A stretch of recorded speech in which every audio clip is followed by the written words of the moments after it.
Resume master class. Now I request Dr. Shotto Ganguly, who is one of our course directors, and also he is a secretary of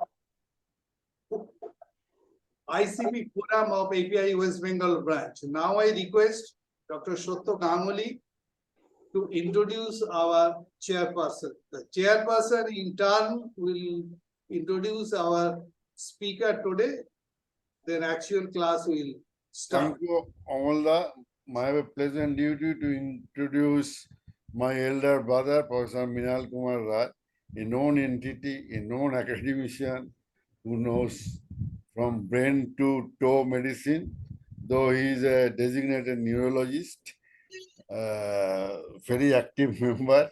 So without further wasting time, I request Professor M.K. Rai to introduce the subject and introduce our speaker. Am I audible? Yes, yes. Very much. So, with very good morning to everybody. I, at the very beginning,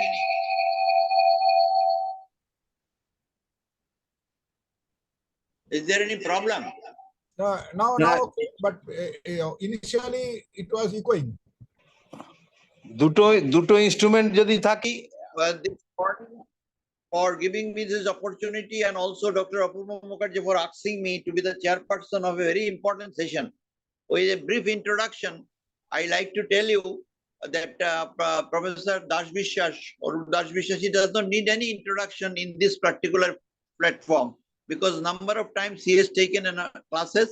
He was also a chairperson of many of the sessions. A lot of accolades to his credit, and he is an excellent speaker, a prolific speaker.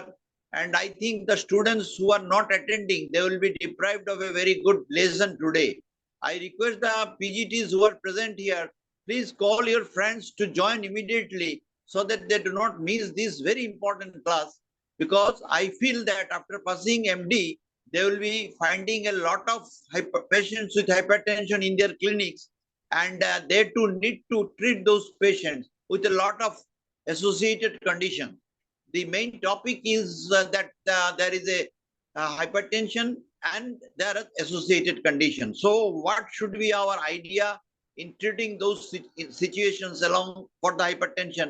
What should be the drug of choice in a particular disease entities like hypertension with the diabetes, hypertension with chronic kidney disease, hypertension with coronary artery disease, peripheral vascular disease, retinopathy, so on and so forth. Because we know a lot of diseases are combined with the hypertension. And we all know that the lifestyle modification, starting from weight reduction, salt reductions, taking a lot of potassium containing substances, calcium, magnesium, and also aerobic exercises, stop smoking, stopping the saturated fat, and to maintain an ideal body weight are the hallmarks for any of these things. But when these fail, actually, then we will have to think for stopping the disaster situations and consequences which can arise as a result of long-standing hypertension, even in the young. The very interesting one point I like to tell you, the patients who develop the midlife hypertension, they develop the late life cognitive impairment. That is a very, a lot of studies have shown it. So hypertension is not only a disease of the elderly, it is nowadays a disease of the adolescents also. So be careful about these things. We may have some secondary causes for the hypertension, but primarily we need to know about the treatment of the primary hypertension, what should be our goal, and at what point we should start the therapy. With these few words, I now request Professor Biswas to start his deliberation with the different situations.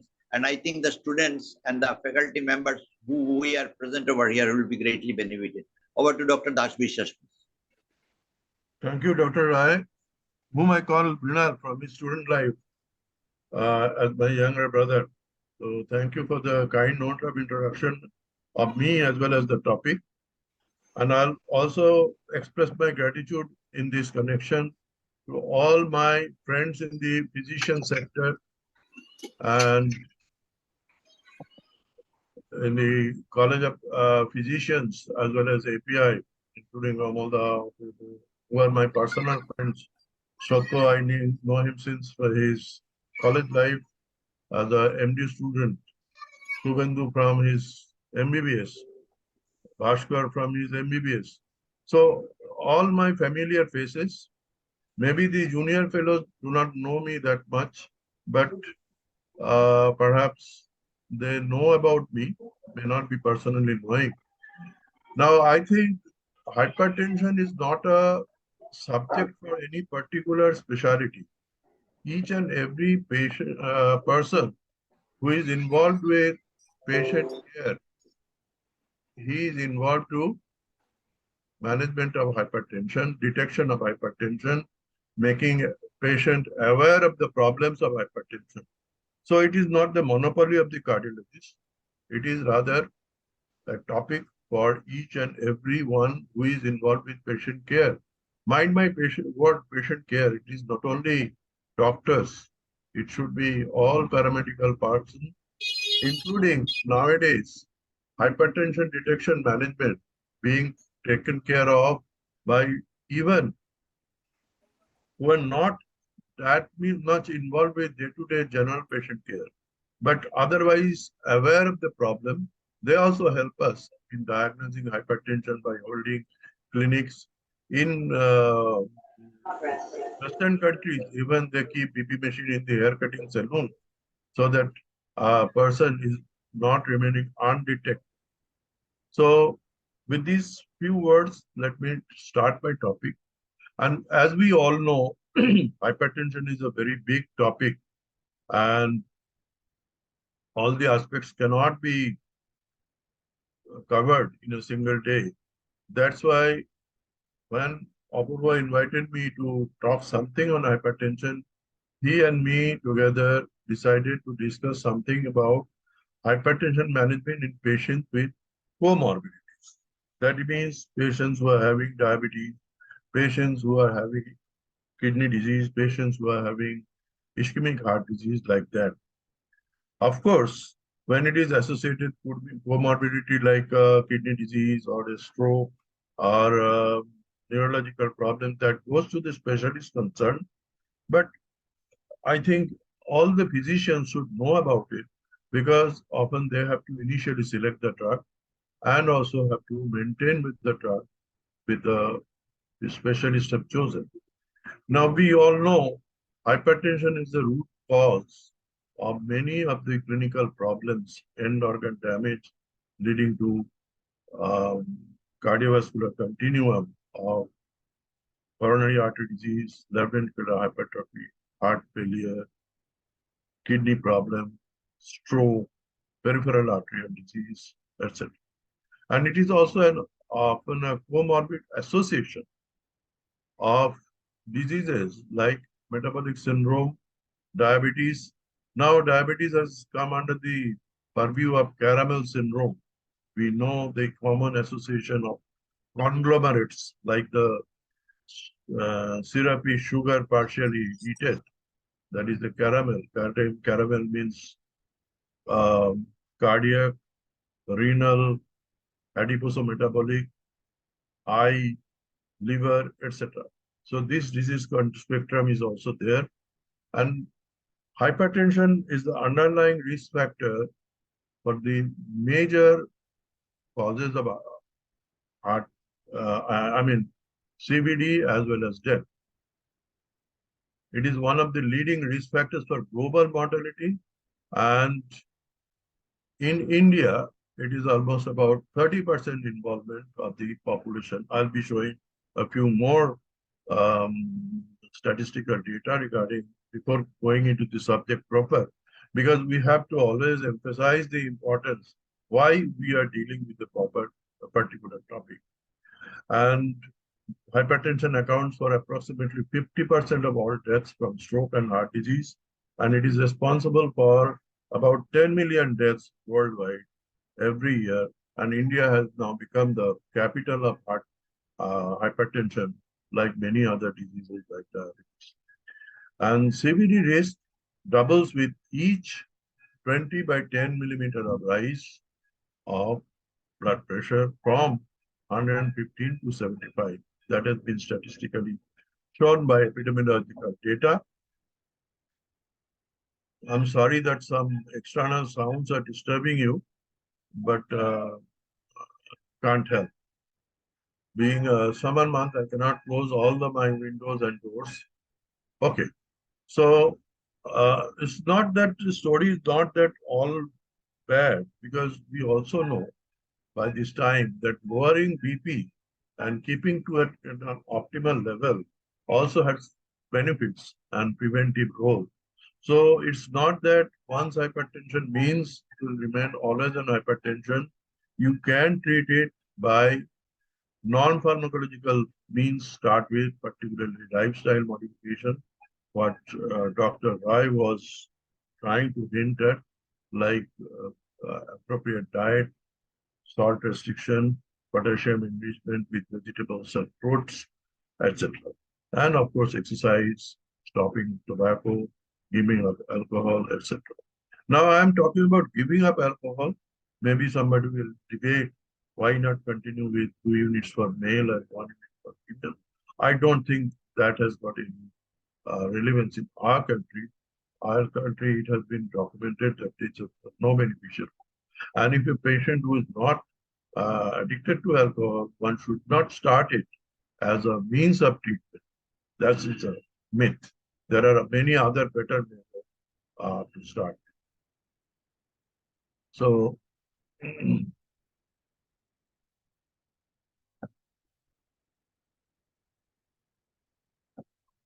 hypertension is a leading modifiable risk factor. So that is another important message to convey, that it is there. Yes, it will cause problem, but it is a modifiable risk factor. Just you have to detect it early, treat it appropriately, treat it with full force, with appropriate medication whenever needed. And in India, almost 1/3 of the population is affected by, I'm sorry, slides are not big. Yes. So in India, there are certain peculiarities. Number one is the high prevalence. Number two, high prevalence amongst younger population also. As you see over here, in the 20 to 44 year of age group, there is about 20% of the population is affected with hypertension, compared to US population of 10.5% in this age group I'm talking about. So younger males, younger patients are affected more. So more patients, younger patients, less of treatment, less of detection, less of achieving goal. Another issue that has been recently documented by India Heart Study, that it is associated with not only in younger age, but also these younger population, maybe due to stress or something, are affected with tachycardia also. May not be the tachycardia by definition, that is more than 100. I'm talking about mean heart rate is on an average being higher than the Western population. The mean age in patients less than 45 years, the mean heart rate is more than 80. And why it is important to know that? Because it has been shown that increased heart rate is also linked with mortality. Another is in resistant hypertension. So I was talking about increased heart rate. So you see that in French population, it was found that as the heart rate increases, there is increased mortality in amongst all age groups, that is patients with coronary heart disease, presence with cardiovascular disease, and with all cause. So when the heart rate is 60 to 80, and as you find that 80 and above and 100 and above, there is gradual but progressive increase in mortality in all patients are infringement. And that is applicable for all population. And in Indian population, as I showed by the data that the resting heart rate is already increased, particularly in the younger group. What are the other peculiarities in Indian patients? That is, one is lack of detection, one is lack of detection, another is early onset. Urban, rural, both the groups are involved, maybe urban slightly higher. Clustering of multiple CV risk factors. It is not only peculiarity of India, but in any other country, but all the risk factors are more prevalent, like metabolic syndrome, obesity, diabetes, and dyslipidemia, and the Asian type of dyslipidemia, as we all know. These risk factors are more prevalent, and that is clustered with hypertension. Significant seasonal variation becoming is the country where some of the states are above the tropic, line of tropic, some of the states being below it, and in the northern hemisphere, there is significant variation in the temperature, humidity, and other factors in the climate, and there is significant seasonal variation of blood pressure amongst people. For example, as we know, in our state, in the winter season, patients develop more of increased BP and require more of drugs compared to summer season. There are reasons. I'm not going to explain that. And rising average BP of general population. So it is, if you compare the BP values of 20 years ago compared to the present day, it has increased. Low awareness, treatment, and control rates. This is a well-known factor. And earlier hypertension-mediated organ damage due to maybe probably less of it. So there are multiple guidelines in management of hypertension. Different national bodies has come out with different guidelines. You know about European, you know about American, etc. This slide shows that we have highlighted the American data because in 2017, they come out with a newer guideline where they brought down the level of detection and the target of control to lower levels, particularly after spleen data. And they have included 130 to 139 in the stage 1 hypertensive group. They have included 120 to 129 elevated group and 80 to 89 of diastolic in the hypertension stage 1. And the next stage is stage 2, whatever the BP be above 140 or higher, on 190 or higher, it is hypertension stage 2. So their newer guidelines have become more stringent. That has got many implications. Number one, the people coming under the purview of hypertension has become much more. The national expenditure in the management of hypertension, not only the drug that are involved, expenditure on that, there are other factors. European guidelines a bit less stringent on that. I'll be showing one or two data because this today's topic is rather management of comorbidities. Just I am making passing remark. So our national guideline has come up with a approach of still there is some step care approach to reach the goal of 140 by 90 and below. But American guideline, European guideline, Indian guideline, all they have focused to one point that please try to maintain the BP below 130 by 80. Of course, the matter of tolerance does come in, particularly with the older age group. The European data say that initially lowering the BP to 140 by 90, then if the patient is tolerating well, target it to 130 by 80 rather than a flat recommendation of 130 by 80 for all. And particularly those patients with comorbidities, as I'll show you later, they also advocate the 130 by 80 statement. And to reach that, we start with initially a combination of drug. In a few cases, we may start with a single drug, that is frail elderly, or patients with low risk, or patients with lower systolic BP, that is 150 and below. In them, we may start with one drug, otherwise go for a combination. And in this combination, what is our experience in India, that often they require alteration in this combination. Suppose I am using AC inhibitor ARB with a diuretic, and the diuretic requirement is more in winter, that decreases, or even altogether may need stopping diuretic in the summer season for several reasons. So there are certain nuances. Everything cannot be told by guideline. You have to apply your own clinical judgment in managing a patient. Guidelines are there. It is applicable to all guidelines for general approach. But for a particular patient, you have to look for a patient care approach. That is, whatever is most suitable for that particular.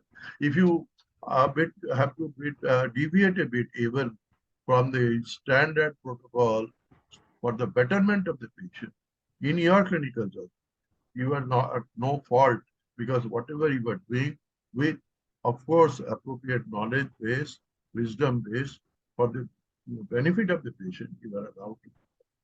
So we initially start with an AC inhibitor or ARB with not tolerant for AC inhibitor, particularly in patients with age less than 55 and AC inhibitor or ARB.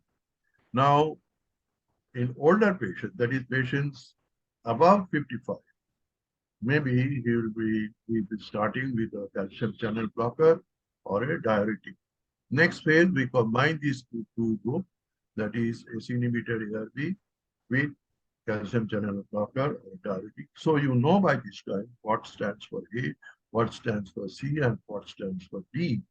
And in the third step, and maybe in some patients who are presenting very high BP, we are starting with triple drug combination like an AC inhibitor, ARB, calcium channel blocker, and diuretic. And as I was talking about, in some younger Indian population who is having or showing features of tachycardia, increased sympathetic activity like tachycardia, stress, tremulous, palpitation, headache, etc. Maybe the beta blocker also be a starting drug. I'm not talking about the compelling indication. Compelling indication also comes to that.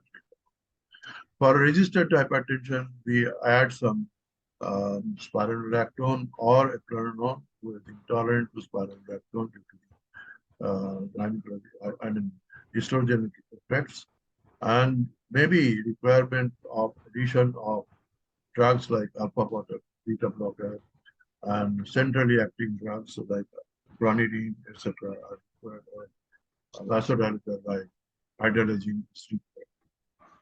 So this is the approach. To some extent, it is step care. To some extent, starting drug or drug combination is based upon your judicial approach, maybe a combination from the very beginning. American authors stress more upon the combination from the very beginning. So this is an example of so many guidelines. So don't get confused with the jungle of guidelines. Take up the stringent data because these are all based upon the same data, epidemiological as well as therapeutic data, large scale trials. Just the interpretation wise, there have been some inclusion, exclusion, modification, and the guidelines have differed a little, but there is no major difference. So go for a common approach, and in India particularly, as we don't have any specific major epidemiological or therapeutic data of our own, we have to go for a compromise indication. So I'll be trying to make a compromise of the different guidelines rather than making you cram all these guidelines. So let's go for the comorbid situations. One is stable ischemic heart disease. So in adults with stable ischemic heart disease and hypertension, a BP target of less than 130 by 80 millimeter of mercury is recommended. And in adults with stable ischemic heart disease and hypertension, that is BP above 130 by 80, it is according to American hypertension, but the goal remains same for all other guidelines, that lower down the BP in this high risk group to 130/80 below by different combination drugs should be treated with medications. For example, guideline directed beta blockers, AC inhibitor, or ARB for compelling indication, previous MI, stable angina as first line therapy with addition of other drugs like diadopiridine, CCB. Diadopiridine means a specific example is amlodipine, thiazide diabetes, or mineralocorticoid receptive, depending upon the level of blood pressure and the many drugs that are required for controlling blood pressure. At times, selection of drug differ according to the BP level also. I'm sorry, associated condition like LV function also. For example, if the patient is having LV dysfunction, then you may not add diltiazem or verapamil, etc. So, therapeutic target depends upon not the therapeutic target, but the choice of drugs depend upon the number of drugs the patient is having. But one or two drugs may almost remain constant in the therapy of coronary artery disease, like beta blocker, particularly beta 1 selective blocker, like bisoprolol, carbidopa, metoprolol, etc. And AC inhibitor or ARB, because they have got documented benefits in atherosclerotic coronary artery disease. Further recommendations for the treatment of hypertension in this stable ischemic heart group is almost the same, and particularly beta blocker is compulsion when the patient has had a history of MI or acute coronary syndrome. And as I have told you, what are the beta blockers that can be given in this study. Now, how long to continue? There is no specific fixed regime for how long to continue. So long the BP patient tolerates beta blocker, it can be continued at least after beyond 3 years after the acute event. Another is patient subgroup with coronary artery disease. I will be discussing heart failure later on with further detailed discussion. That is, I was talking about LV dysfunction. So when the patient is having heart failure, then the patient's heart failure regime will be somewhat different in coronary artery disease too. So patient you are getting initial phase, that is before any event, patient asymptomatic, detected by imaging. Maybe you are dealing with only AC inhibitor ARB and additional drug. If the patient is a tachycardia, you can add beta 1 blocker.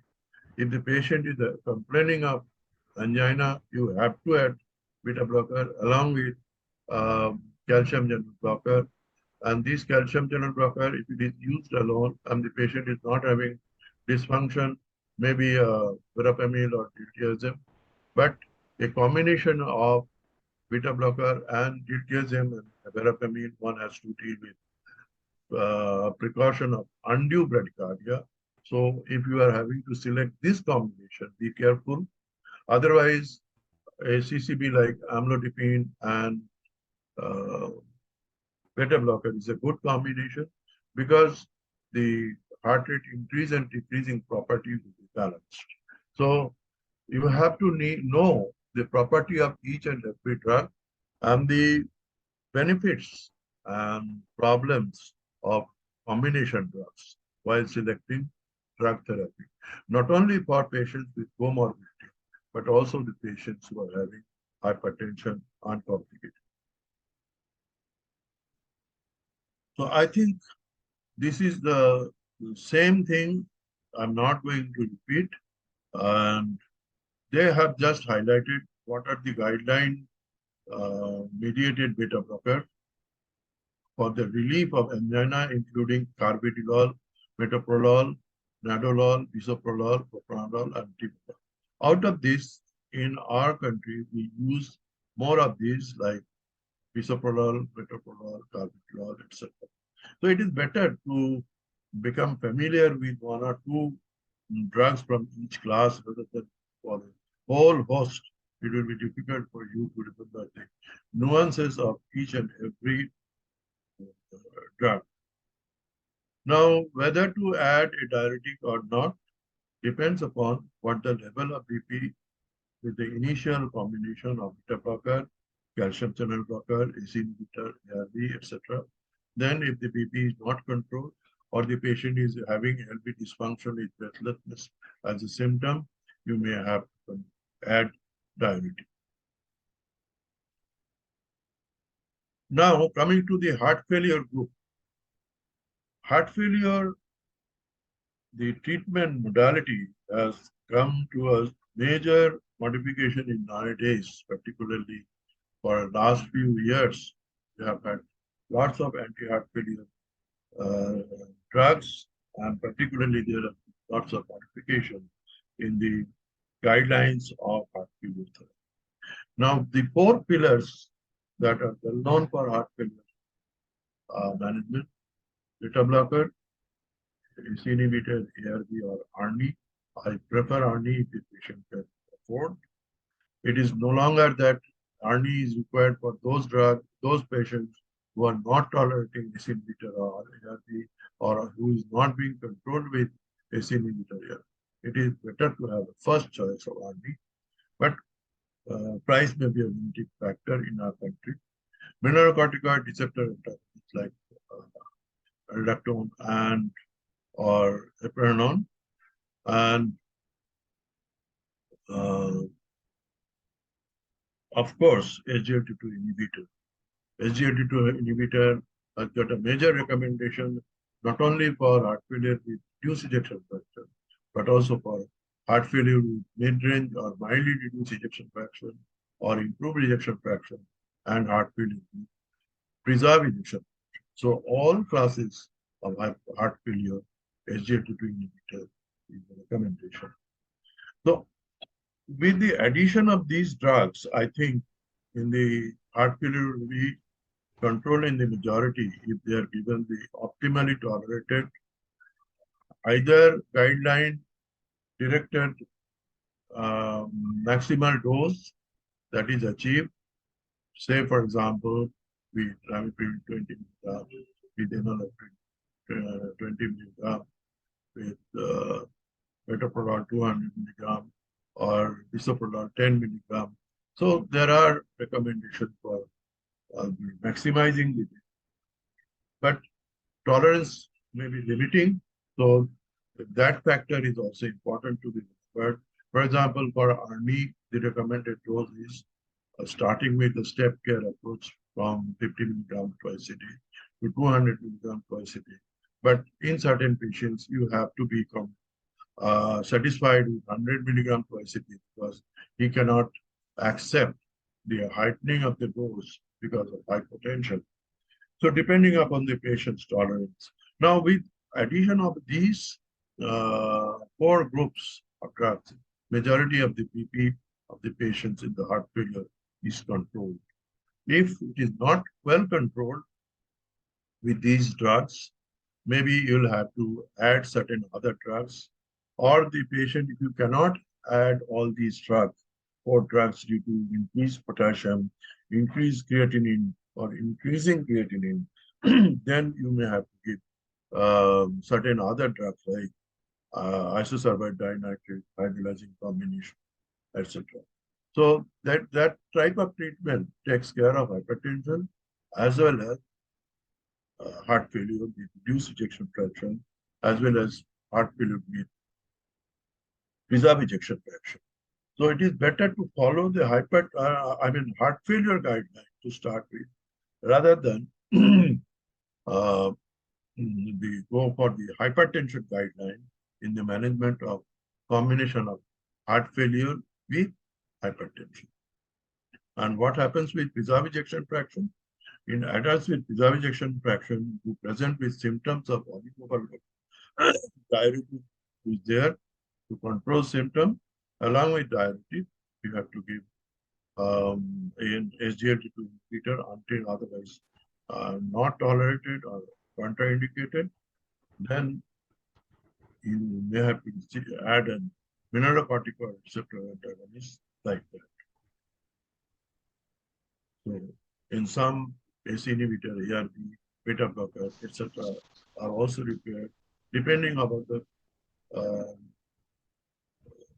cause of preserved ejection fraction. We know that the heart failure with preserved ejection fraction is a combination of different types of etiology.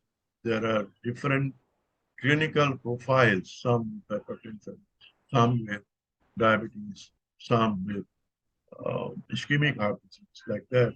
Depending upon that particular subset, we have to select drugs, not only looking into the heart failure. So whenever treating a patient, we have to take care of the all-round care of the patient, not only a BP. And that is why initial protocols advocate certain examinations to determine the risk factors and to ascertain the risk profile and the patient's profile. So initially you take a proper history, then go for a proper clinical examination to pick up the end organ damage or to pick up secondary hypertension, clues to secondary hypertension. Just a clinical examination may not be a telltale evidence of secondary hypertension, but they may be giving clues that for this particular patient, that particular investigation has to be undertaken. So in some cases, you go for adrenal function, some patients you go for thyroid function, in some patients you go for a particular type of imaging for the renal artery, the kidney, adrenal, etc. And also the biochemical tests to ascertain the risk factors, for example, presence of dysglycemia, diabetes, metabolic syndrome, or the anthropometric measurements also become important to ascertain the patient's risk profile. So with that, we detect the comorbidities. We not only detect, we also confirm the comorbidities, assess the heart function, assess the kidney function, assess the liver function, assess the volume status, assess the electrolyte status, etc. Just give me some time to fetch my watch so that I will not take extra time. 1 minute, please.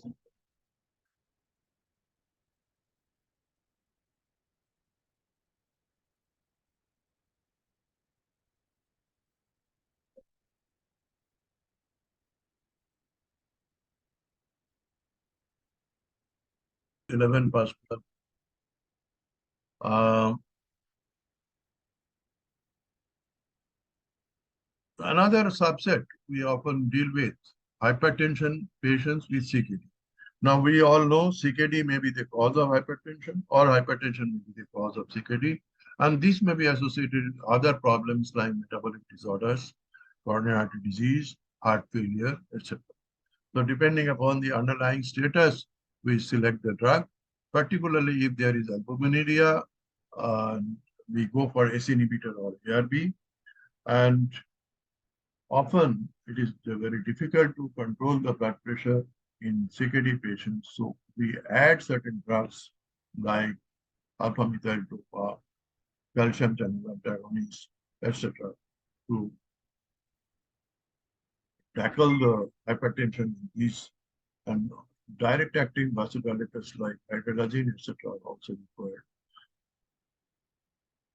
Another subgroup I think Dr. Rai will be highlighting more than in that subset is patients with stroke. We all know that hypertension, chronically established, leads to neurological problem, ischemic as well as hemorrhagic stroke. And also stroke in itself, when acute, leads to increased amount of BP. Now, how to treat? It depends upon what type of stroke you are dealing with. I'm not covering the treatment of subarachnoid hemorrhage here. That requires mainly covering of BP and other associated conditions, and particularly drugs which prevent cerebral spasm like imodipine, etc. But coming to ischemic subset and coming to hemorrhagic subset, so in whom you are targeting, the patient has come in appropriate time and he is in the window of thrombolysis, TPA, then if the BP is above 180 and 110, you try to lower it below 180 and 110, then start the thrombolysis.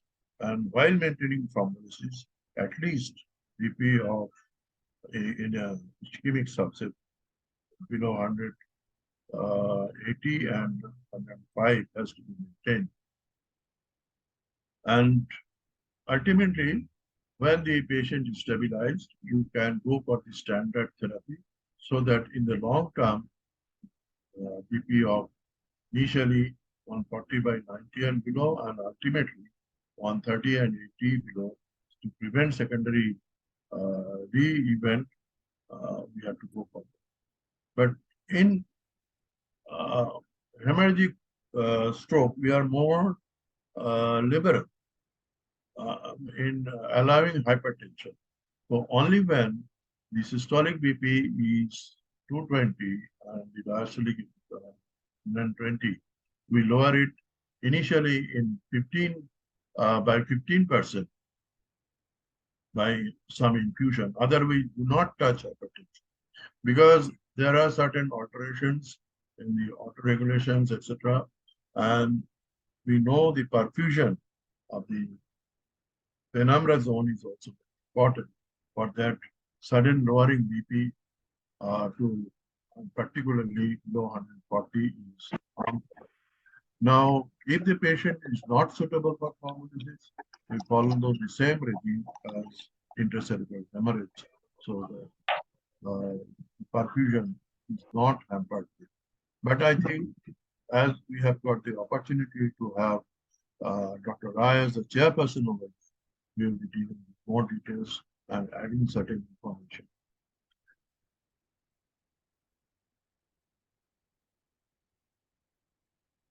So I think this slide I'll be sharing with you, and you can go with more details in the management of hypertension with acute ischemic stroke and acute hemorrhagic stroke.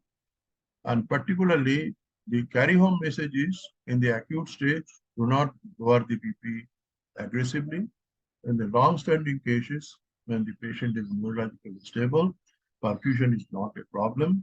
Lower the BP according to tolerance, initially to 140 and 90 below, and then 130 to 80 if the patient tolerates, and there is no feature of cerebral hypoperfusion like cognitive impairment, problem in maintaining posture, orthostatic hypotension, etc. Because fall also is a problem in management of hypertension. Fall due to orthostatic. And as we know, this printer, it was shown by that aggressive control is useful below 120 by 80, but that was associated with more falls also due to increased incidence of orthostatic hypotension. So we have to be careful regarding not too much lowering of blood pressure in a particular subset of patients. And that is why ESC and European Society of Hypertension has given a note of precaution also while managing hypertension. That is, you are lowering BP is okay. Go for initially 140 by 90 assess the age of the patient, whether he's above 65 or 80, then whether you stay at 160 as a target, 140 as a target, or lower it down to 130. But do not go beyond 120. But that means lowering below 120. That will cause some harm.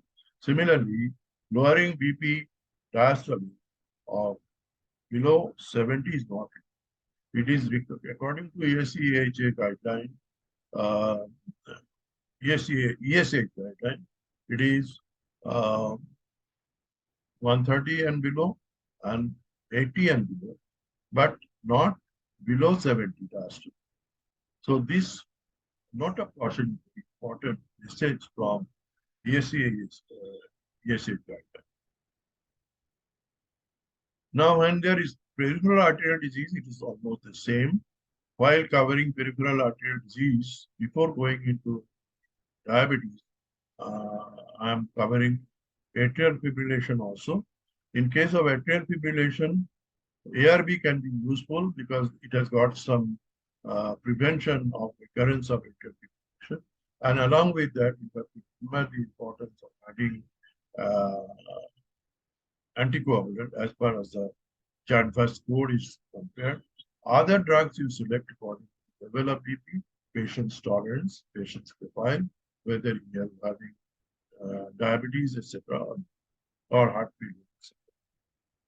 Similarly, when the patient is having aortic dissection or aortic aneurysm, again, beta blocker are very important.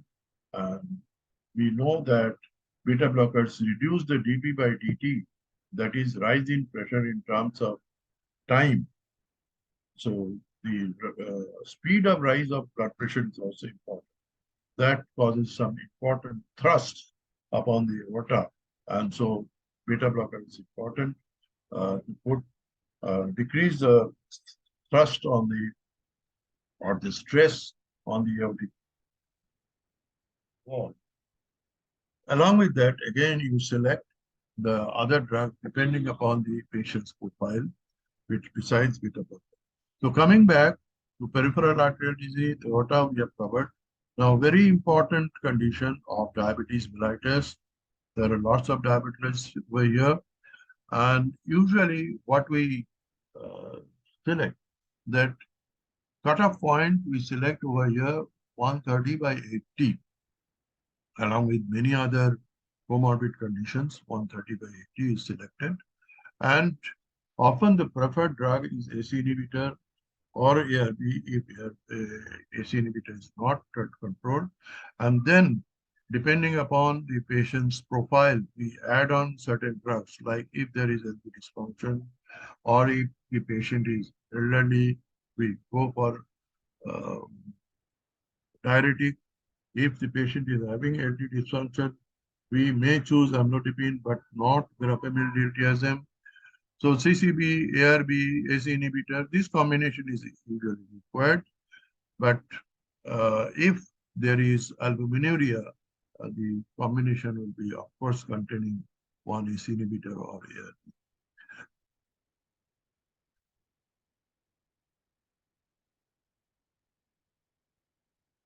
Pregnancy, very important topic. We often take the help of gynecologists along with physician for management of pregnancy hypertension. We give methyl dopa depending upon the evidence-based nifedipine or other calcium channel blocker like amlodipine, labetalol, etc. But diuretics have got some problem with IUGR. So, and of course, the most important thing to remember that what is harmful in this case, ACE inhibitor and ARB or diuretic inhibitor, they have to be avoided. So that is why, while selecting drugs for younger females who have not yet completed their family, we often ask for whether the patient is willing for pregnancy and planning for pregnancy. Not only the patient's family is also important. And the patient is planning for pregnancy. We avoid ACE inhibitor because we do not know on which part of the day, on which particular day she will become pregnant. And while becoming pregnant, ACE inhibitor or ARP was being continued with that. So it is better to try from, avoid it from the very beginning. So going into the personal history of the family history of the patient is also very important. So while treating a patient, not only treat the patient, but also take the family members also in confidence. So to have a better choice of proper drug. Unfortunately, if the patient you find that when she has become was in ACE inhibitor here or renin inhibitor like aristogalin, discontinue as soon as possible. That is from the very next day and go for other drugs. So here you get the ACC-AHA guideline regarding target BP. It is very easy to remember. If it is CVD, no CVD, older patients, diabetes, chronic kidney disease, after renal transplantation, heart failure, stable ischemic heart disease, secondary stroke prevention, peripheral artery disease. In all subsets, it is below 130 by 80. But the US guidelines has also assessed the importance of having a special look into the study, that if a older patient is not tolerating lowering 130, so in patients with 65 to 80, you go for a choice of 140 and even 160 if the patient is above 75 is not tolerating lowering BP below 160. So in certain cases, we may have to accept 160 systolic, particularly in the hypertensive population, and who are showing features of hypostatin-like tendency to fall,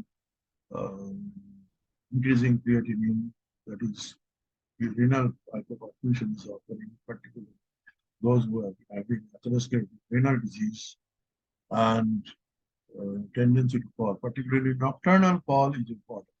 So it is important not only to go for office measurement, home measurement of the BP in the early morning and the just after awakening, after passing the urine, and in the midday, at night, etc.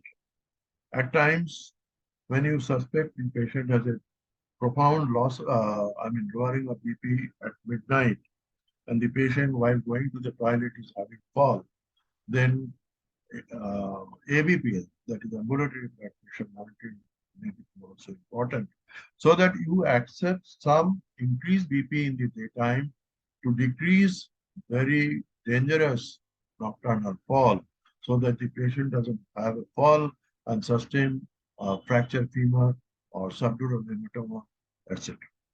So patient profile, I'm repeating repeatedly that patient profile is very important. I'll be passing with the other guideline very quickly because time is becoming, much of time has already passed, and these guidelines are not major or not major difference also. And I have already talked about certain guidelines, specialties like the not lowering BP below 120 by 70 AC guideline by this time. So what are the peculiarities of ESC and ASA guideline? Number one, the initial targeting of lowering BP, that is when to start therapy, they are more in favor of 140 by 90. That is applicable for pharmacology. For non-pharmacological therapy, they are recommending whenever it 130 and above and 85 and above, start non-pharmacological. Then only the BP is not appropriate to control, then go for that. So 3 months initial therapy, trial of non-pharmacological means should be given with this high normal. Similarly, for grade 1 hypertension, particularly those who are having 150 or below, and for trade LND, or for those who are showing features of hypoperfusion, you may even tolerate higher BP and lesser the BP with a lower speed. So these things have been advocated by them, but what their own target is ultimately 130. But they have got a station of 140 by 90 to assess the tolerance. Initial worry, then go for further. And also they have further grading of hypertension in the hypertensive phase in the grade 1, 2, and 3. So these are certain differences. And one important thing to remember, whenever you want to lower the BP by 20 by 10, whatever the target is, you have to start often by 2 drug combination. And for the drug combinations also, which are more ideal combination, which are less ideal combination, they have been highlighted in the guidelines.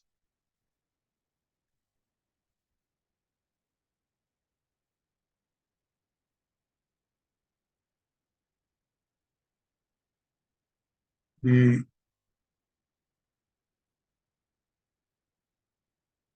age-related factor, that is when to go for 140 as the upper limit and 160 as the upper limit, that is 65 to 79 years, and 80 years and above is also important. And in them, they have also went for 90 and below, not 80 and below. And they have also told that in all age groups, do not lower, or all the comorbidities, do not lower the diastolic.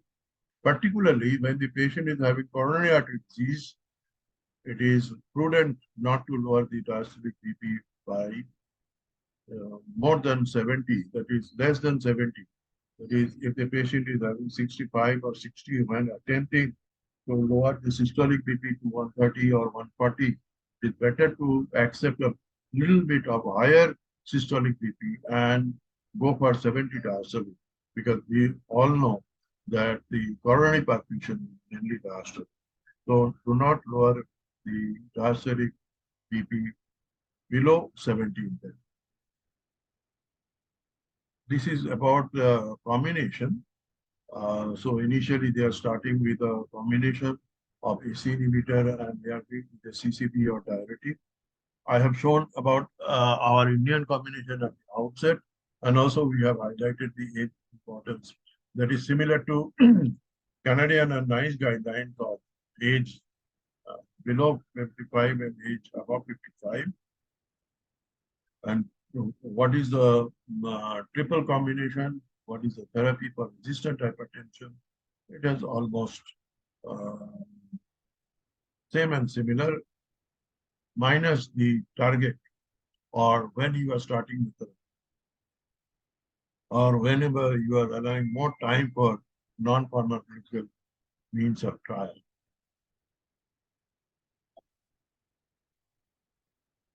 The highlighted portion I'm talking about here, the beta blockers, because there has been a resurgence of thought process with the beta blocker. Initially, beta blocker was the step 1 therapy, then it fell into disrepute with the atenolol controversy. Finally, it was recognized that it is the problem with atenolol, not with the newer beta blockers, and the guideline-derived medical therapy now advocate for certain newer beta blockers like carbidopa, metoprolol, bisoprolol, etc. And particularly, they are given at the outstep when they are showing features of sympathetic hyperactivity or having heart failure, angina, post-MI, atrial fibrillation, younger women planning for pregnancy. So whenever the patient is planning for pregnancy, we may start with certain other beta blocker than labetalol, considering the increased cost of therapy with labetalol. But when she becomes pregnant, it is better to continue with labetalol rather than other beta blocker. because it has got better evidence base and better fetal profile.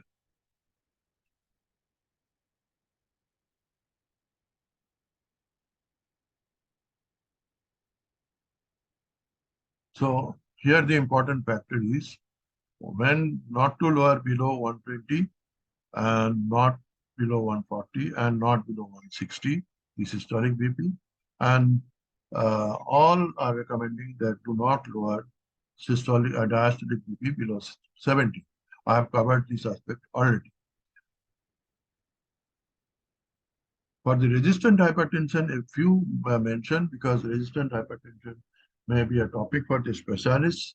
Some who of you are going to be hypertension specialists, you have to know more about resistant hypertension. So it is reinforcement of lifestyle measure. Try to find out the cause, whether it is pseudo-resistant or true resistant, whether it is diet compliant or not, whether sodium chloride restriction is there, whether he is taking some drug like nasal spray or steroid or NSAIDs, which can cause hypertension, etc. And drug compliance is very, very important. Further, addition of diuretic or raising the dose of diuretic. I'm going straight for diuretic. Why? Because by definition, it is 3 or more drugs which is not controlling hypertension, and one of these 3 drugs is diuretic. So reconsideration of the diuretic, which should be a combination, whether heightening to the drug or another diuretic. These are all important. And bisoprolol, doxazosine, this type of addition or other vasodilators or centrally acting drugs are important. Diabetes, I think we have already covered. There is nothing to change. Pregnancy, I think I have already covered. Coronary artery disease, whenever we are going to ISH guideline, International Society of Hypertension, they have mentioned about the optimal therapy and which can be at least should be done, particularly with a focus to countries with lower financial resources, which are compulsive and which are not compulsive, but these things are important for isolated, International Society of Hypertension guideline. Otherwise, it is almost same. And hypertension and previous stroke, I have already talked about. BP should be lowered if it is more than 140 by 90 and treated to a target of 130 by 80 and below. And below 140 by 80, elderly patients. So they have also given importance to age. RAS blockers, CCBs, and diuretics are first-line drugs in hypertension and previous stroke. Similarly, with CKD, they have also highlighted the issue of ACE inhibitor ARB when there is albuminuria particularly. But the usage of ACE inhibitor ARB is becoming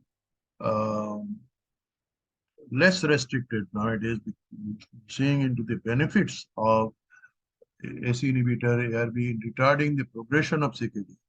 But whenever the EGFR is going below 130, below 30, one has to be careful not to reduce the BP abruptly, not to reduce the perfusion pressure abruptly.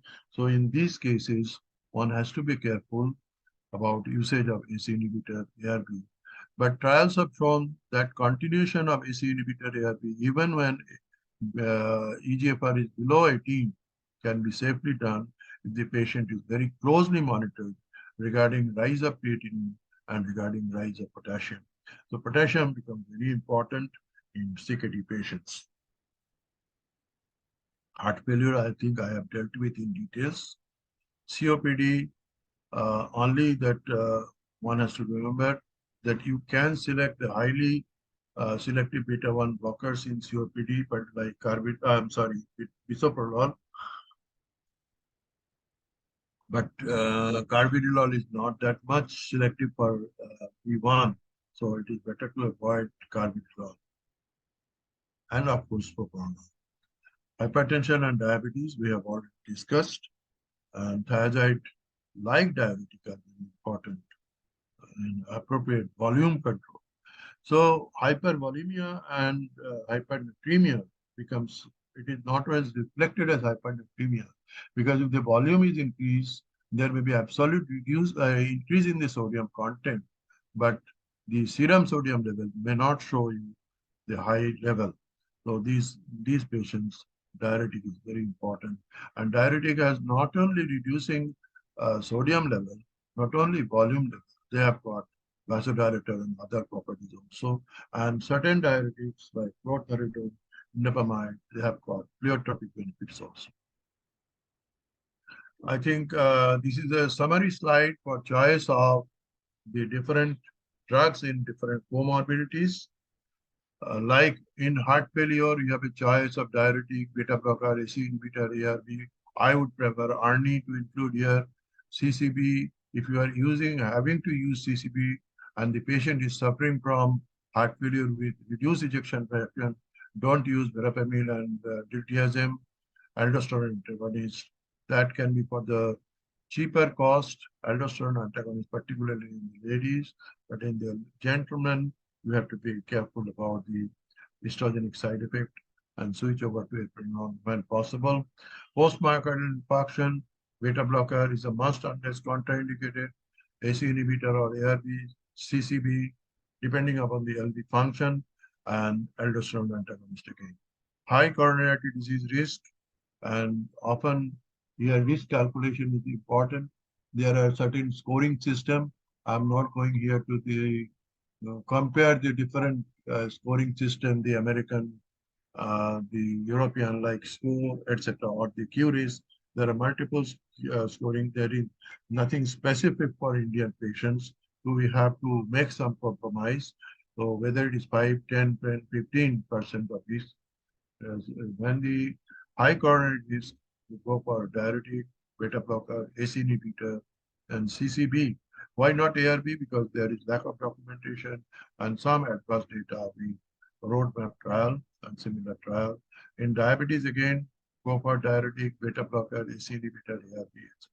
We all know the problems of diabetes, particularly when it is a diuretic and beta blocker combination. That is the metabolic side effects like rise in sodium level. Rise in glucose level and alteration in sodium potassium balance. Particularly when beta blocker is used in CKD, one has to be careful. CKD, the usage is beta blocker is increasing, but one has to be careful about the BRASH syndrome. That BRASH syndrome is known by bradycardia, hypotension, hyperkalemia, and shock, and bradyarrhythmia. So these causes the BRASH syndrome, and that led to sudden deterioration of the patient, and bringing him to the emergency and the ICCU, and difficult to try to do. So awareness of BRASH syndrome, usage of beta blocker, CKD is important. Recurrent stroke prevention, diabetic, ACE inhibitor, CCB are important. CCB has been documented by multiple trials, particularly the benefit of amlodipine cannot be underscored here. I'm skipping some of the slides because of shortage of time. But the importance of resurgence of beta blocker, I think, is a bit important to remember, because everybody is decrying the benefit of beta blocker in hypertension. So whenever there is a patient with diabetes and obese, increased insulin resistance, increased insulin and leptin, increased norepinephrine release, these are all causing sympathetic hyperactivity, and beta blocker use ventricular arrhythmia, cardiac and coronary damage, non-dipping at night, intraglomerular pressure rise, nephropathy, etc. So these benefits are there. So I was talking about caramel syndrome at the outset. So in caramel also, of which diabetes, obesity are also component, can use beta blocker. Thank you, and I am open to discussion with how much time is permitted by the other faculty. Okay, Dr. Biswas. So, hand it over to Dr. Yeah. Roy. Okay, sir. This is an excellent presentation. What I was telling at the very beginning, that those who have not heard today, they have missed a lot. It's a lot. There are a lot of, you have seen that there are a lot of guidelines from various authorities. And so far the guidelines are concerned that the Europeans are little bit, they are little bit allowing more systolic and diastolic blood pressure in comparison with the counterpart of the American Heart Association and also the American College of Cardiology. But then it's an individualized. Every patient is an individual patient, and you have to treat the patient in your chamber. So don't follow the guidelines. Guidelines are meant for giving you an overview and a bird's eye view of the what is the situation going on. But then it is very important for the treating physician as well as the specialist that in certain situations they'll have to modify the algorithm and to adjust the dose and their combination in such a rational manner so that the best outcome can be obtained with your acumen and clinical expertise, which is only achieved by your experience and long-standing seeing the patients with the proper clinical examination and all these things. Now, before we make some comments on this disease itself, there are few questions. I request Dr. Dashvishar. I think the Shivendu will be the only person for the question. So I am opening the chat box. So the one question what I find here, pregnancy and hypertension is a physiological comorbidity. ठीक है. Pregnancy and hypertension. Going to the Arupda, chat box, I Arupda. think some other questions.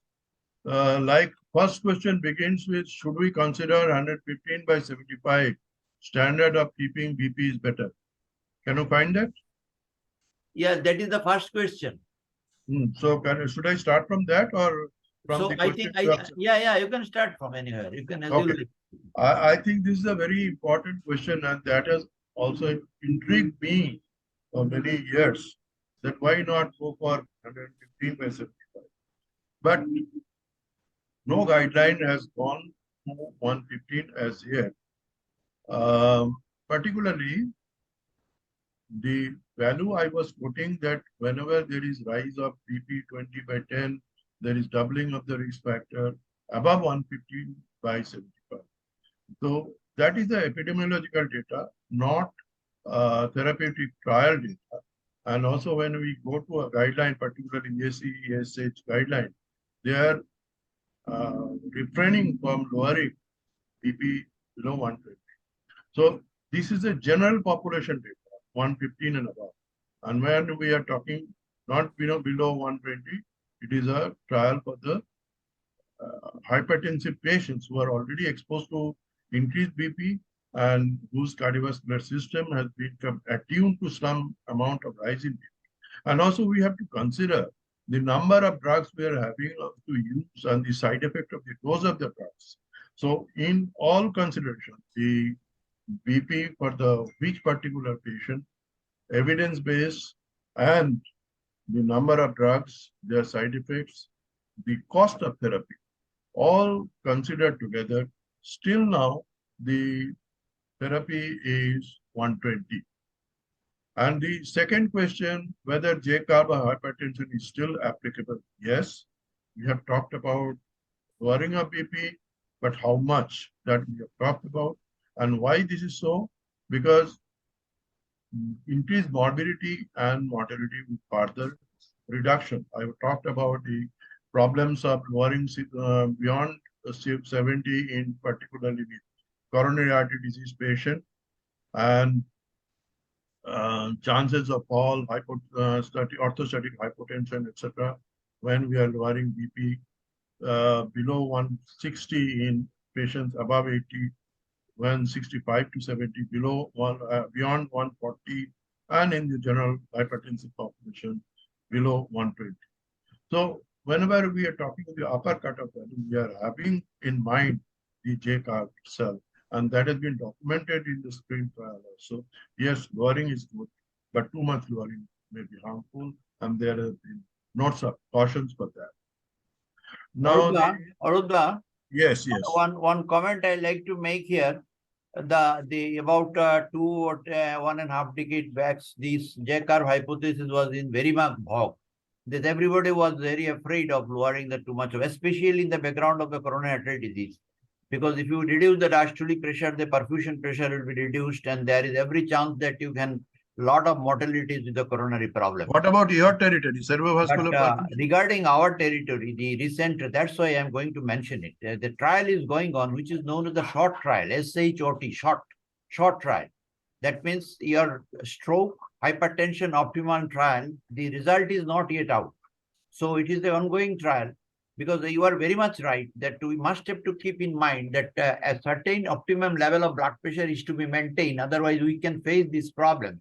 But then actually the question of the J-curve hypothesis is like that. What I feel from the literature is that, I was reading this thing the other day, that it is just like a share market. So suddenly it's a curve just goes to the nadir. Suddenly it falls.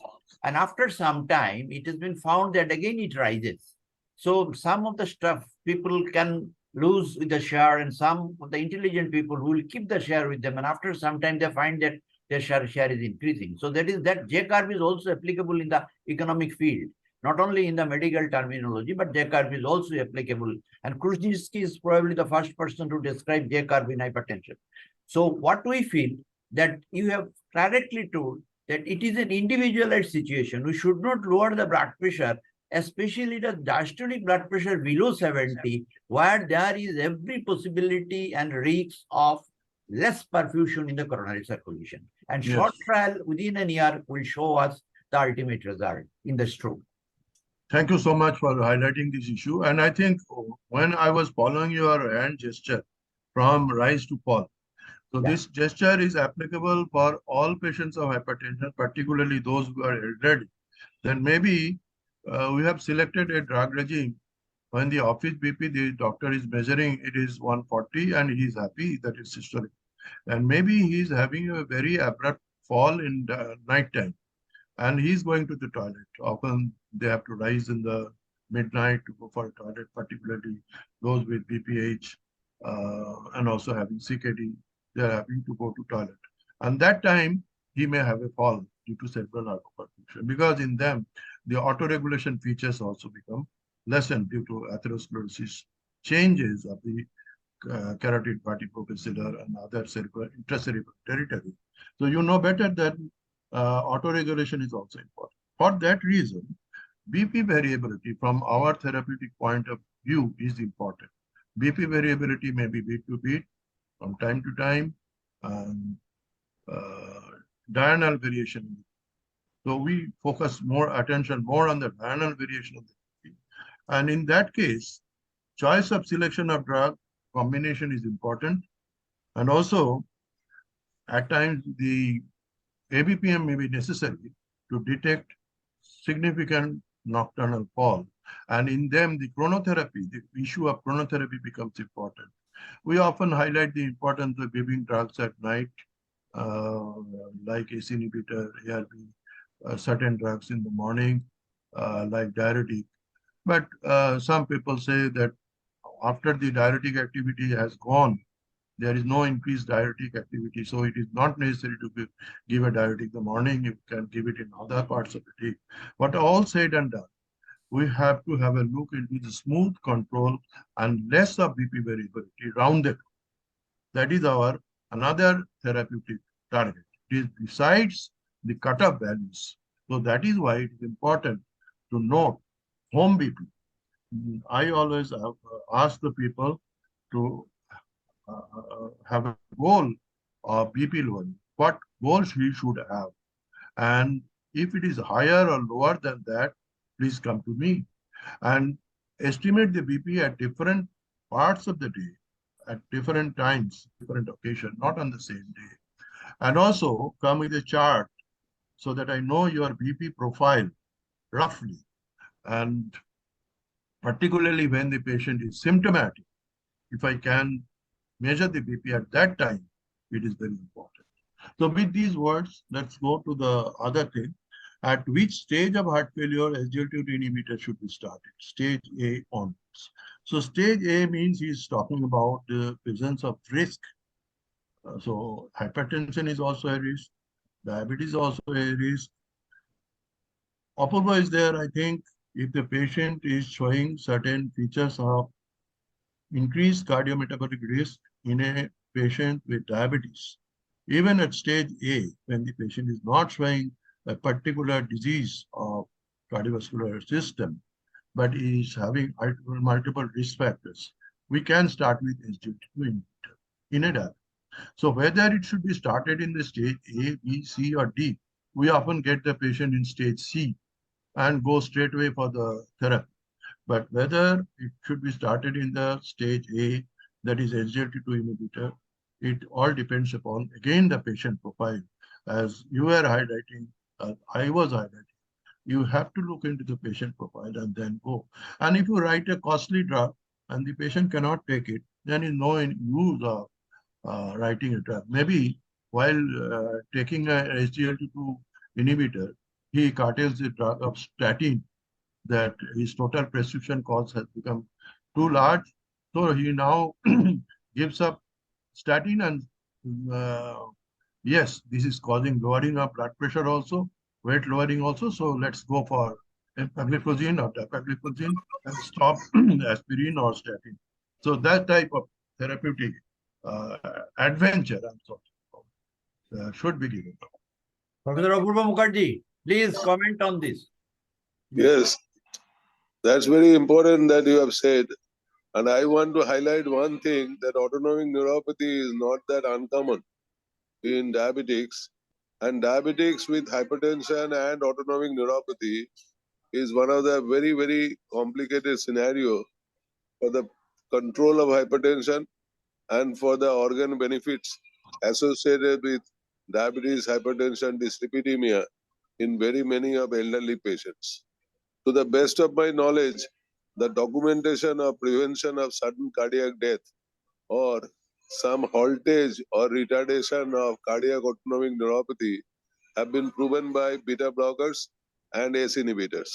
No other drugs in controlling hypertension has got any salutary benefit in achieving lowering of incidences of sudden cardiac death. So beta blocker has got a unique place. Apart from the places that have been enunciated by Professor Biswas, that the people who are having this insulin resistance, obesity, and even at the young age, maybe having a stressful life, may have a resting tachycardia, palpitation, beta blockers are still very, very useful agent. And in presence of coronary artery disease, peripheral arterial disease, we all know that beta blockers may be advocated. Of course, not in isolated peripheral arterial disease, but in my experience, isolated peripheral arterial disease is far more uncommon as pronounced in the Western literature. In our country, most of our patients having peripheral arterial disease are also having coexistent coronary artery disease. Thank Dr. you. Mukherjee, your opinion regarding diuretic beta blocker combination? Diuretic beta blocker combination, to the best of the understanding, they are not golden. Moreover, I feel that the beta blockers we used to use earlier, and if you look back to your clinical practice, when you used to write tenochlor, you used to write tenoric, the combination of atenolol and hydrochlorothiazide at that time, they used to be prescribed every left and right by many of us. And I feel that both together has got some significant contribution in the elevation of the prevalence of diabetes type 2 in our country, because both these agents have got some increment of insulin resistance. And the people who are harboring insulin resistance, like we South Asians, we can have contributed a major chunk of these precipitation of type 2 diabetes or pre-diabetes in very many of them. But atenolol should be a dead molecule by now. We should not use atenolol to the best of my knowledge. Bisoprolol, carvedilol, metoprolol, and of course nebivolol in some selected cases, particularly elderly, have shown some unique results. But These are the golden beta blockers. They do not provide that much of increment of insulin resistance. And you must be knowing that carvedilol has shown some significant improvement of insulin sensitivity rather than increasing insulin resistance. Thank you. Go to Thank the, you. please go to the next question. Why the mineralocorticoid does not work as diuretic as first line? Dr. Shibendu Ghosh probably is asked. Why mineralocorticoid does not work as diuretic as first line or even second line drugs in the management of hypertension? Mineralocorticoid has got certain problems as well as good sides. This has been kept almost in reserve for heart failure cases and resistant hypertension cases because they have got weak diuretic property, not that much significant. And potassium rise is another important issue. Besides that, have got better evidence base with thiazide-like and thiazide-type of drug. And now, Dr. Pathak, please But mute as yourself. diuretic. Please mute yourself, Dr. Pathak. Please mute yourself. Yes, Dr. Shibendu, have you got something to add? No, I think Arupda, what Shibendu has asked, why the mineralocorticoid does not act, because it is called a potassium sparing diuretic. It is Yes. called a potassium sparing diuretic. It is definitely it's a potassium sparing, but its basic action is that mechanism is it prevents the aldosterone, for which reason the potassium is retained and sodium is excreted. When the sodium is excreted, there is an natriuresis. So it is called a diuretic. It is a potassium sparing diuretic. It is a diuretic, no But doubt. in the list of your antihypertensive therapy, it is not included in the diuretic areas, where we have added the No, loop that is the diuretic, thing where I it was is trying to diuretic like diuretic. emphasize. But It is diuretic, no definitely doubt. Yes, please continue. It is but diuretic, no doubt, but it is a weak diuretic. that's why it is not the Lowering first effect line is of not choice. diuretic effect, but other effect. And this has been kept rather reserved for heart failure and this. And resistant hypertension, I mean resistant hypertension. hypertension and heart failure stage For 4. the Okay, usual go to day-to-day the next hypertension, question. it is the In- thiazide type and thiazide like diuretic.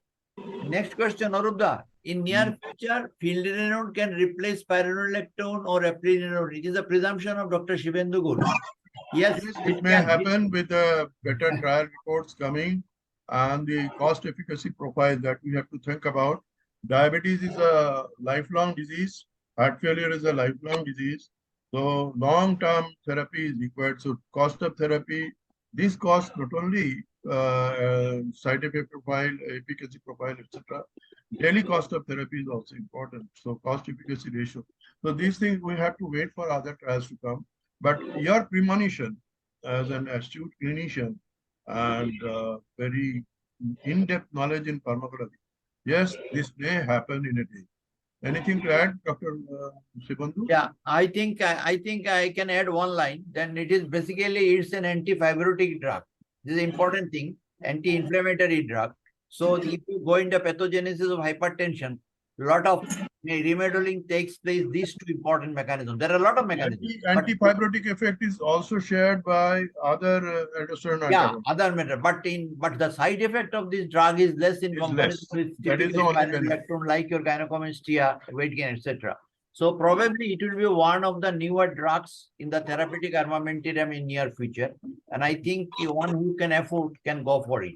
Yeah, one beauty of this drug is less of potassium. Yeah, that's important. Definitely. Aldosterone antagonist. And generally 7 to 14 milligram is the dose. Now the treatment of isolated systolic hypertension by Dr. Bhaskar Ghosh.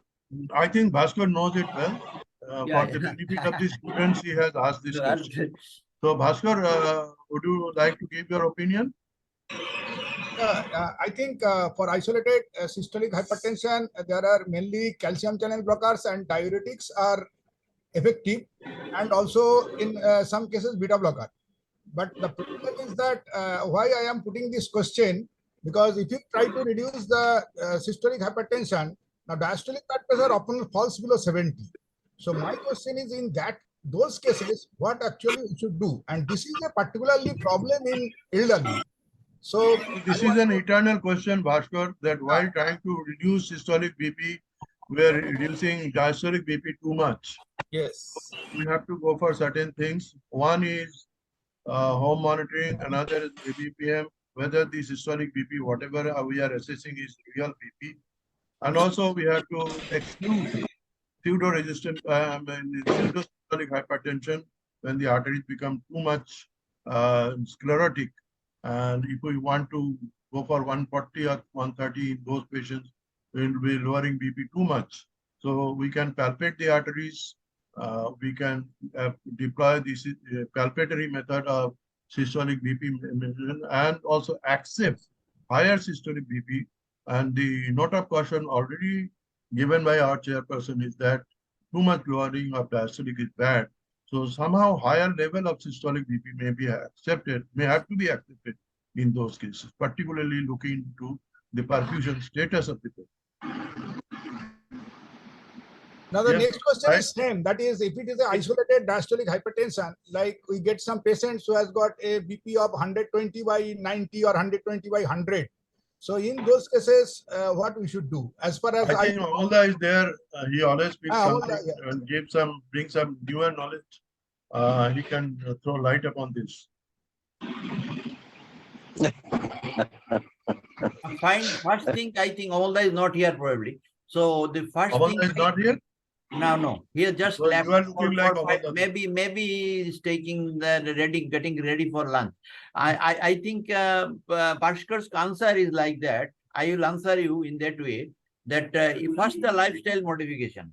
You will see that in any of the standard literature, diastolic hypertension, they have written the lifestyle modification. The 5 points I have already told in that manner, and that should be rigorous. That should be rigorous. The only point is that in case of elderly people, you should be a little bit cautious about the exercise. Otherwise, isolated diastolic hypertension is very common in the younger age also. People also. If you go in the literature, younger people can have isolated diastolic hypertension. The same line of therapy.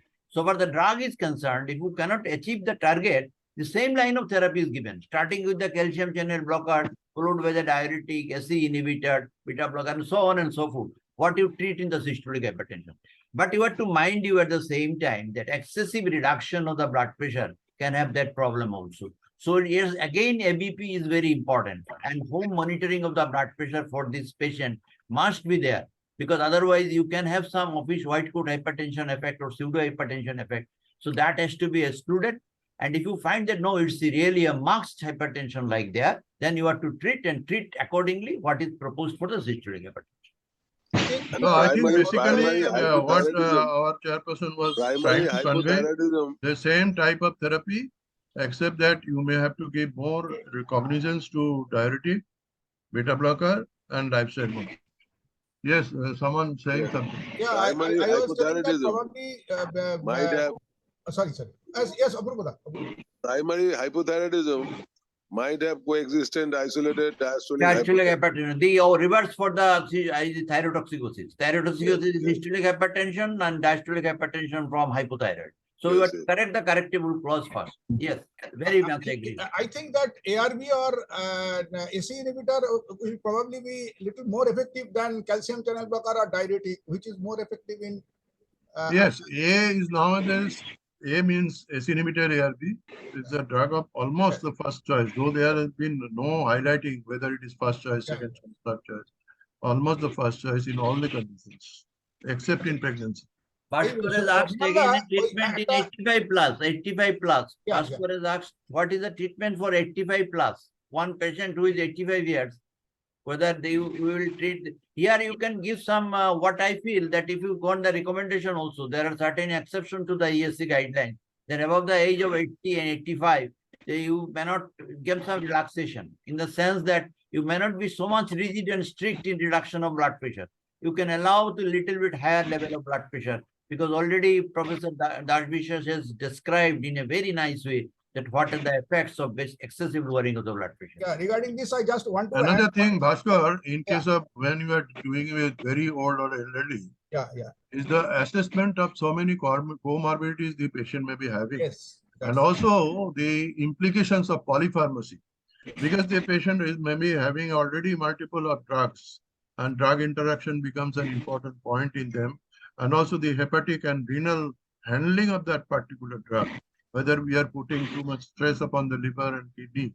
And in them, maybe if the diastolic BP is in the lower range, we have talked about the systolic BP 160. But in a particular patient, we may have to even accept 180, particularly if we roll the artery and find it to be very much thickened. Maybe we are accepting 180 or something. So it has to be very much individualized for that particular patient. Why I am Arupda putting this question, because these patients, as you rightly told, have a lot of comorbidities, and they usually are being treated by physicians, but they come to us mostly with some cognitive issues. So whether they have got vascular dementia or cognitive impairment or some Alzheimer type. So in those cases, it has been shown that if you lower BP, they are below 160, their cognitive function also deteriorate. So you have to be very cautious, number one. And number two, if you go and see in the MRI that patient has got cerebral amyloid angiopathy, that is detected by presence of multiple small hemorrhages in the lobar areas. So in Not only angiopathy, there is already white matter disease also. Yes, so in presence of cerebral amyloid angiopathy, you have to be very cautious, because you have to lower the BP little more in order to prevent intracerebral hemorrhage. So that was my take actually. Thank you, Bhaskar. Thank you for your comment. Arupda, next question. Please take up the next question. Shivendu has asked, cannot control blood pressure above 80 years, upper level of already discussed. Discussed. Pregnancy, pregnancy and hypertension with emergency and nitroprusside. I would like to try to avoid nitroprusside as far as practicable. Try with other drugs like diazoxide, nitroglycerin, etc., because the cyanide toxicity for the fetus may become a problem with nitroprusside. Any more like Shibandu? CKD and acute coronary syndrome and hypertension. Discussed. No, you have done you answered the question. You have already answered the question. Now the another question is CKD and acute coronary syndrome and hypertension.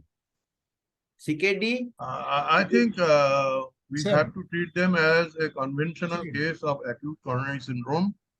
Only a point here we have to remember, whichever drug is contraindicated, like excess creatinine or excess potassium, may become a choice in limitation therapeutic choice of the drug, may have to avoid certain drugs. For example, if the potassium is 5 and above, we may have to hold ACE inhibitor ARB for the time being.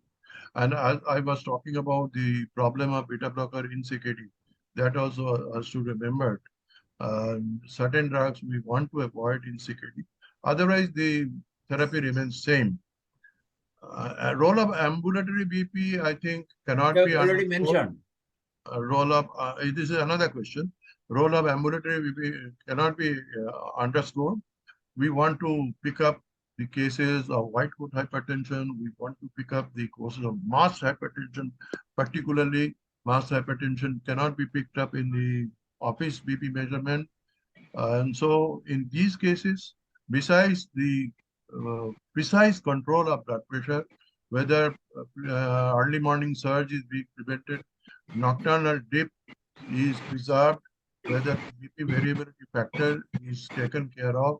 So for all these, role of ambulatory BP monitoring is, but one thing, it cannot be taken up for routine purpose for each and every hypertensive patient, because it is costly. Availability of instrumentation and the expertise of ABPM is also not freely available. Cost becomes an important factor, and some of the patients complain about lack of comfort with so many frequent measurements of BP, particularly interrupted sleep by coughing patients. Can two CCB be combined? Don't understand the need of this combination, but probably someone is asking, Shivendu is asking. No, I am asking that I have seen certain prescriptions that patient is getting nifedipine as well as amlodipine or. I don't understand the rationality. Yeah. We have already, today we have not discussed at length about the combination. When we are going for combination, it should be better taken from different class of drugs. Yeah. For example, if I have taken a calcium channel blocker, as Dr. I was talking about amlodipine, so increasing this up to the higher level or adding some other drug like AC inhibitor, ARB, beta blocker, diuretic, etc., which has got other class of effect, or even aldosterone antagonist, other class of effect, rather than combining two CCBs together. তো মৃণালদা একটা question আছে, দেখো question and answer সেশনে তোমার ওই বোধহয় আরেকটা question আছে OSA and hypertension, resistant hypertension. That means Very important question. That is very And, important. the chances of OSA should not be overlooked in any patient of hypertension, particularly those who are having obesity, thick neck, more than 40 centimeter in circumference, and history from the spouse is very important, and also from the patient like daytime somnolence, etc. And not only in resistant hypertension, but also in day-to-day hypertension, OSA may be a associated combination along with metabolic disease. So whenever needed, we have to take a detailed in-depth description. But one thing one has to remember, this can be presented in thin-chested person also. It is not only that patient has to be obese for a OSA to develop for different types. So sleep analysis is very important. Shivandu, whether you like home monitoring or office monitoring for office means chamber for the patient. I think it can be done overnight by a very specialist person for the OSA. Okay, but the most of the time the patients are not willing to go for the outside their home. So many people now, in particular in the city of Do you Calcutta, believe in home monitoring of OSA, or you do not? You emphasize that you have to go to the clinic for assessment. now it is always better to go at the clinic because we are equipped with some other things as well. Particularly the home EEG monitoring- part. The Yeah. EEG part is very better done. The nasal flaring, etc. The receiver on the trachea, much more detailed. Only that he's not sleeping in a home surrounding. He's in an artificial surrounding, and his normal type of sleep is disturbed, and of course more costly. Okay. Mrinalda, another question is lying in the issue. question and answer. You please check. Yeah. Yes. There is another question is there.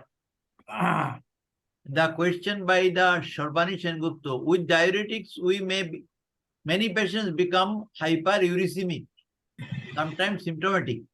Should we continue with diuretics and treat metabolic issues? Yeah, very important issue of the metabolic problems of diuretic, including hyperuricemia. The patient is becoming symptomatic, and there are other alternative options for therapeutic options of hypertension is available. Diuretic is not a must for antihypertensive therapy. We know there are certain classes like ACE inhibitor, ARB. Nowadays, gradually patients with that is of course under trial, ARNI in hypertension, that is also coming up. CCBs are there, beta blockers are there. So diuretic is not a must. Also, mineralocorticoid receptor antagonist may be used in certain patients. Dr. Shivandu has already highlighted the issue of phenylnedone.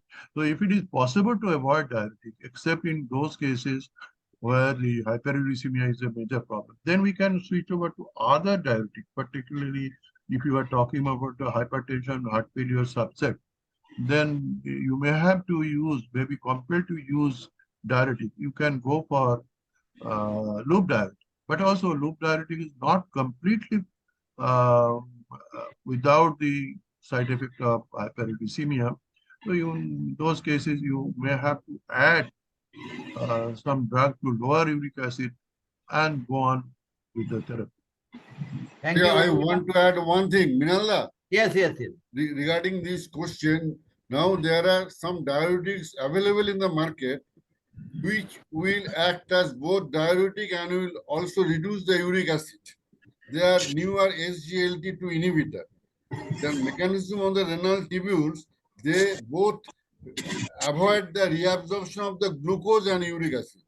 I think the question put forward by Sharvani, this group of drug, they are lesuronide analog, they will be the drug of choice in such condition because they will reduce both the pressure and the uric acid. Thank you for your comment. Excellent comment. I think we have covered a lot, and Professor Biswas has done a marvelous job today because he has answered all the questions in a very lucid way, and we were all benefited by his extempore speech, I should say, in the answer box, and the slides and whatever he has mentioned during his deliberation were taken from a very authentic sources. And we have come to a consensus that 130/80 is the right choice for most of the situation, but things should be actually individualized.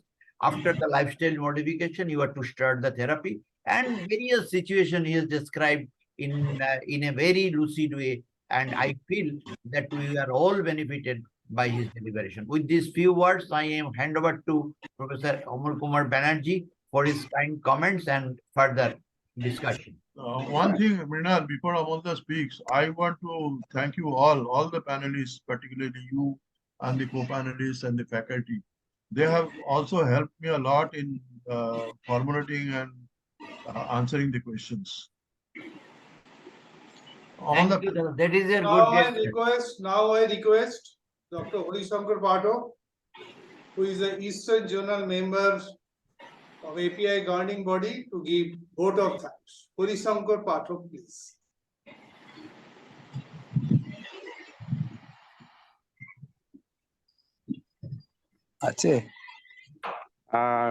Dr. Pathak is there, but you have muted. Hori, unmute yourself.